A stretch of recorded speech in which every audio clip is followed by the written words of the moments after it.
तो लगातार तीसरी बार सरकार बनाने के लिए एनडीए ने दावा पेश कर दिया और ये 5 तस्वीरें अब हम आपको दिखाएंगे। उस वक्त की तस्वीरें हैं जब प्रधानमंत्री मोदी संसद भवन में भव्य स्वागत किया गया। उन्हें संसदीय दल का नेता चुना गया। एनडीए के सभी सांसदों ने उनका अभिवादन किया। इस दौरान प्रधानमंत्री मोदी ने संविधान को नमन किया। इसके अलावा उन्होंने नीतीश कुमार और चंद्रबाबू नायडू से मुलाकात की। राजनाथ सिंह ने संसदीय दल की बैठक में नरेंद्र मोदी के नाम का प्रस्ताव रखा, जिसका सभी दलों ने समर्थन किया।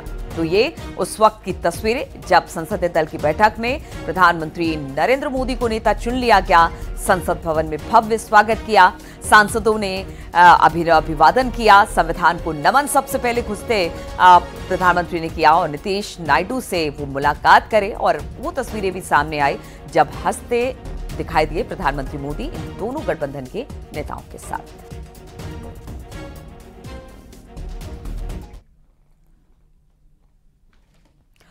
और प्रधानमंत्री नरेंद्र मोदी ने शुक्रवार को राष्ट्रपति भवन जाकर राष्ट्रपति द्रौपदी मुर्मू से मुलाकात की और सरकार बनाने का दावा पेश कर दिया। इसी दौरान राष्ट्रपति द्रौपदी मुर्मू ने प्रधानमंत्री मोदी को मीठी दही खिलाकर बधाई दी और प्रधानमंत्री नरेंद्र मोदी को केंद्र में तीसरी बार सरकार बनाने के लिए आमंत्रित भी किया। ये तस्वीरें उस वक्त की हैं और ये देखिए बहुत अच्छा जेस्चर है। जब प्रधानमंत्री वहां पर पहुंचे राष्ट्रपति से मिलने के लिए तो राष्ट्रपति द्रौपदी मुर्मू ने प्रधानमंत्री मोदी को मीठी दही खिलाई, बधाई दी। प्रधानमंत्री नरेंद्र मोदी को केंद्र में तीसरी बार सरकार बनाने के लिए आमंत्रित भी किया।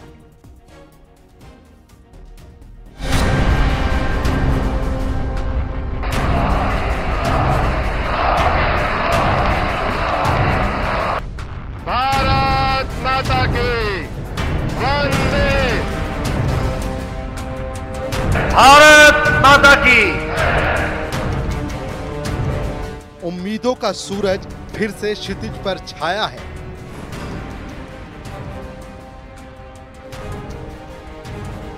हर बाधाओं को तोड़कर एक बार फिर से मोदी आया है। स्वागत है भाई, स्वागत है।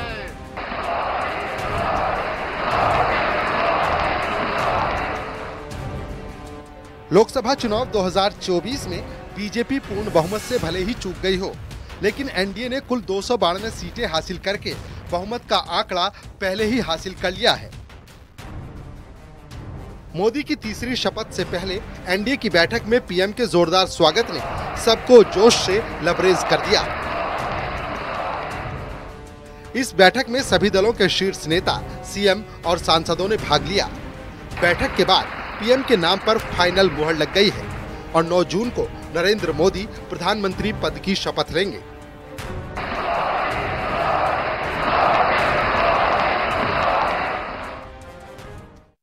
कश्मीर से कन्याकुमारी और कामाख्या से द्वारका तक इतने विस्तृत भूभाग के अंदर देश के हर कोने से, हर तहसील से, हर कॉन्स्टिट्यूएंसी से एक आवाज सामान्य रूप से उभर कर आई है कि इस देश का नेतृत्व अगले 5 साल के लिए श्री नरेंद्र मोदी करें। इस सब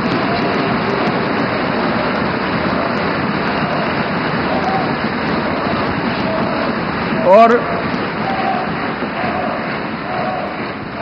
10 साल जो प्रधानमंत्री जी के रूप में मोदी जी ने काम किया, इसमें हर क्षेत्र में युगांतकारी परिवर्तन करने का काम उनके नेतृत्व में भाजपा एनडीए सरकार ने किया है और देश की जनता का ये जनादेश उसको एक्नॉलेज करता है, इस पर मजबूत ठप्पा लगाता है।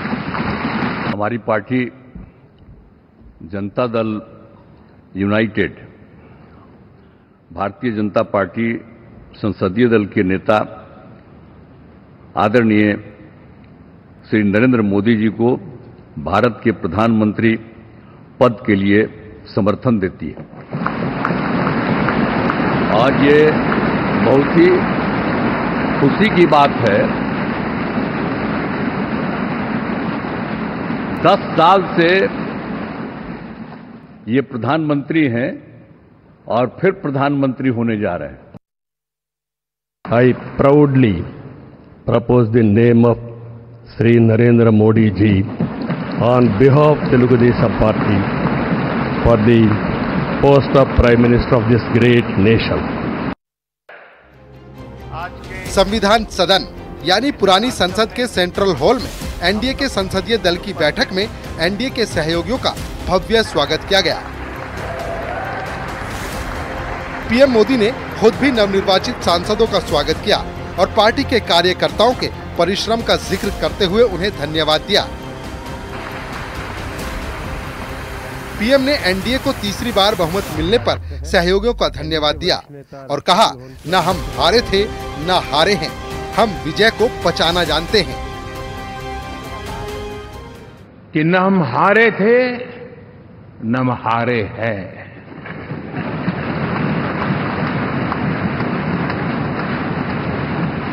लेकिन 4 तारीख के बाद हमारा जो व्यवहार रहा है वो हमारी वो पहचान बताता है कि हम विजय को पचाना जानते हैं।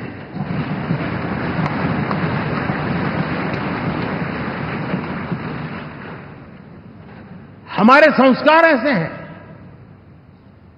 कि विजय की गोद में उन्माद पैदा नहीं होता है और न ही पराजित लोगों के प्रति उपहास करने के हमारे संस्कार है। हम विजय को भी पचाते हैं और पराजित का भी उपहास करने की विकृति हम नहीं पालते, ये हमारे संस्कार है। इससे आगे बोलते हुए पीएम ने कहा कि पहले भी एनडीए था, कल भी एनडीए था और आज भी एनडीए है। 10 साल बाद भी कांग्रेस 100 सीटों का आंकड़ा नहीं छू पाई। पीएम ने ईवीएम पर उठाए गए सवालों को लेकर विपक्ष पर जमकर हमला बोला। इस दौरान उन्होंने 4 जून को परिणाम वाले दिन का एक वाकया साझा करते हुए कहा कि ईवीएम जिंदा है या मर गया। उन्होंने कहा कि शाम होते होते ईवीएम पर सवाल उठाने वाले विपक्षियों के मुंह पर ताला लग गया।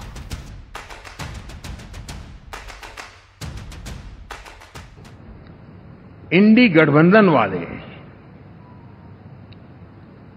जब ईवीएम का विरोध करते हैं तो मैं सिर्फ एक चुनाव के रूप में नहीं देख रहा। मैं मानता हूं ये लोग मन से पिछली शताब्दी के सोच वाले लोग हैं। वे टेक्नोलॉजी को हम महत्व न समझते हैं, न टेक्नोलॉजी स्वीकार करने को तैयार है।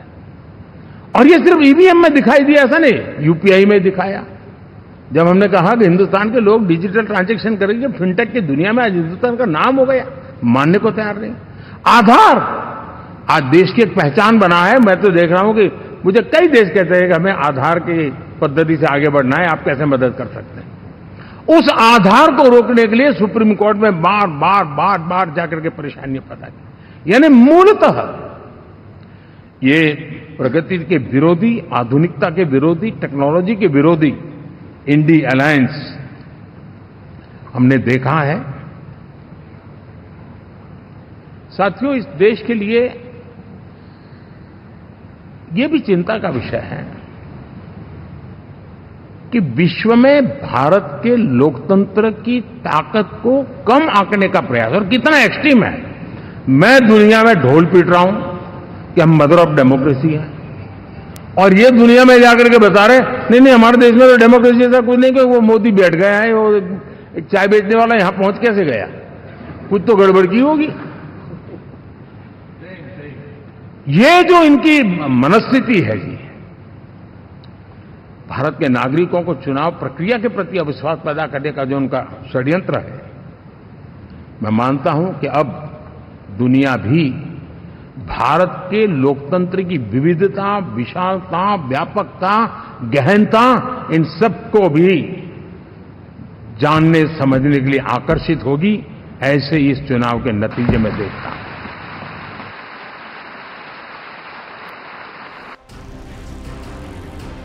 पीएम मोदी ने अपने भाषण में एक बड़ी बात बोली कि किसी पार्टी का सांसद हो, मेरे लिए सभी समान हैं।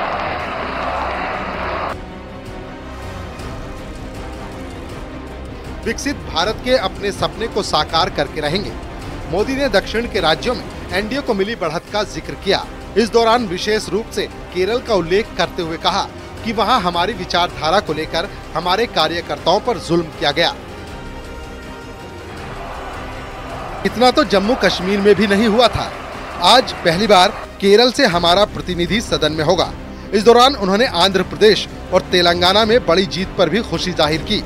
Bureau report, news 18।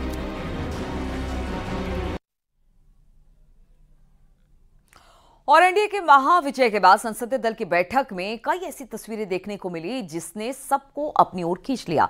संबोधन के बाद नरेंद्र मोदी ने देश के कोने कोने से आए एनडीए के सभी दल के नेताओं से मुलाकात की और सबका अभिवादन किया। इस दौरान मोदी और योगी की मुलाकात पर भी सबकी नजर रही।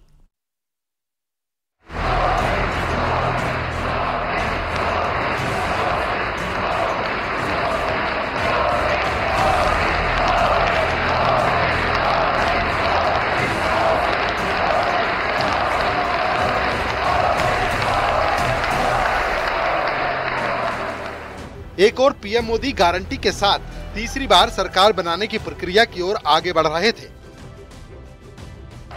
उन्हें एनडीए का संसदीय दल का नेता चुना जा रहा था, तो वहीं दूसरी ओर पुराने संसद भवन के सेंट्रल हॉल में एनडीए संसदीय दल की बैठक में आज कई रोचक तस्वीरें देखने को मिली।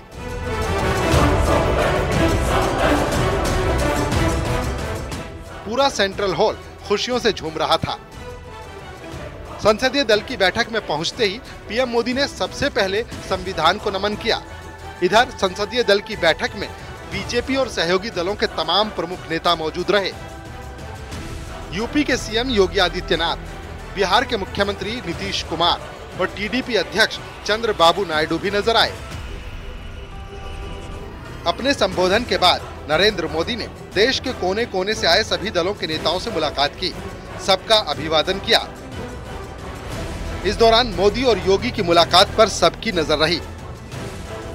जैसे ही फूलों का गुलदस्ता लेकर सीएम योगी पहुंचे, पीएम मोदी ने अभिवादन स्वीकार करते हुए 2 बार योगी के कंधे पर जोर से थपकी दी।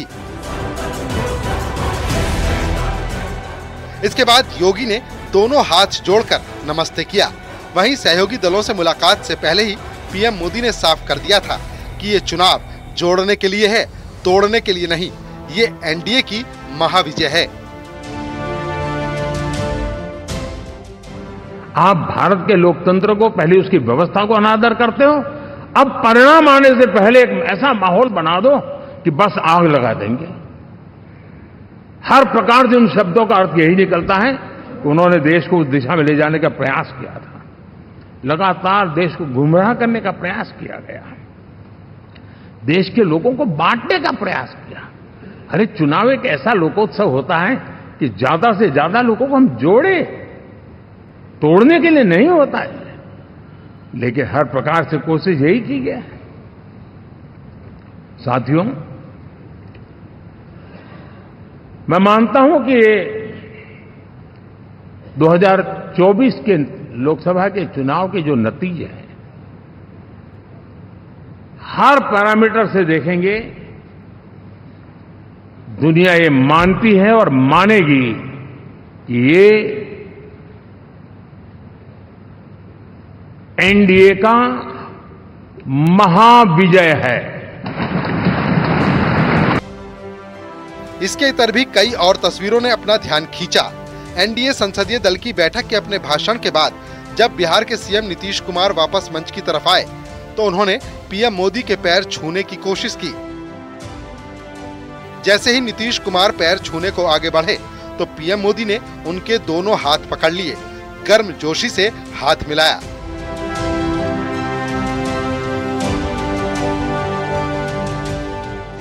जिसका नीतीश कुमार ने सिर झुकाकर अभिनंदन किया।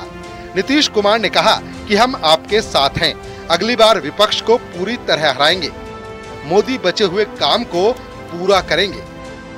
और आप जान लीजिए कि कुछ लोग, हम लोगों को तो अब लगता है कि अगली बार जो आप आइएगा ना, तो इस बार हम देखें कि कुछ इधर उधर कुछ जीत गया है, अगली बार सब हारेगा, हमको पूरा भरोसा है। ये सब बिना मतलब का बात बोल बोल करके क्या किया है? और ये सब कोई काम किया है? उन लोगों ने आज तक कोई काम नहीं किया, देश की कोई सेवा नहीं की। लेकिन आपने इतनी सेवा की है और उसके बाद इस तरह से हुआ है, तब इस बार फिर जो मौका मिला है, तो इस मौका के बाद आगे अब उन लोगों के लिए कोई गुंजाइश नहीं रहेगा, वो सब खत्म हो जाएगा। एक और तस्वीर जिसमें नरेंद्र मोदी चिराग पासवान को गले लगाते हुए नजर आए। तस्वीरें बहुत कुछ कह रही थी और एलजेपी-आर के नेता चिराग पासवान ने भी कहा कि हर फैसले में एलजेपी मोदी के साथ है। भारत की जनता को सर आप पर पूरा विश्वास है। आप ही में सर वो इच्छा शक्ति है जो गांव और शहर की दूरी को मिटा सकता है। आप ही में वो इच्छा शक्ति है जो अमीर और गरीबी के फासले को पार सकता है। आप ही में वो इच्छा शक्ति है सर जिसने ये लक्ष्य रखा कि 2047 तक भारत को हम लोग विकसित देश बनाएंगे और भारत को विकसित देश बनाने की ओर आप ही हम लोगों को लेकर चल सकते हैं। मैं यहाँ इस सदन में मौजूद तमाम वरिष्ठ नेताओं का अभिवादन करते हुए मैं चिराग पासवान जो यहाँ पर प्रस्ताव माननीय रक्षा मंत्री जी आदरणीय राजनाथ सिंह जी के द्वारा आया है, मैं चिराग पासवान मेरी पार्टी लोक जनशक्ति पार्टी रामविलास की तरफ से एनडीए संसदीय दल के नेता पद पर श्री नरेंद्र मोदी जी के नाम का समर्थन करता हूं। इधर एनडीए संसदीय दल का नेता चुने जाने के बाद पीएम मोदी देश के पूर्व डिप्टी पीएम और बीजेपी नेता लाल कृष्ण आडवाणी से मिलने के लिए उनके घर भी गए, जहां उन्होंने उनका हाल जाना और जीत का आशीर्वाद लिया। आडवाणी से मिलने के बाद पीएम मोदी पार्टी के सीनियर नेता मुरली मनोहर जोशी के घर पहुंचकर उनसे भी मुलाकात की। जोशी से मिलने के बाद पीएम मोदी सीधे देश के पूर्व राष्ट्रपति रामनाथ कोविंद के घर पहुंचे और उनसे मुलाकात की। Bureau report, news 18।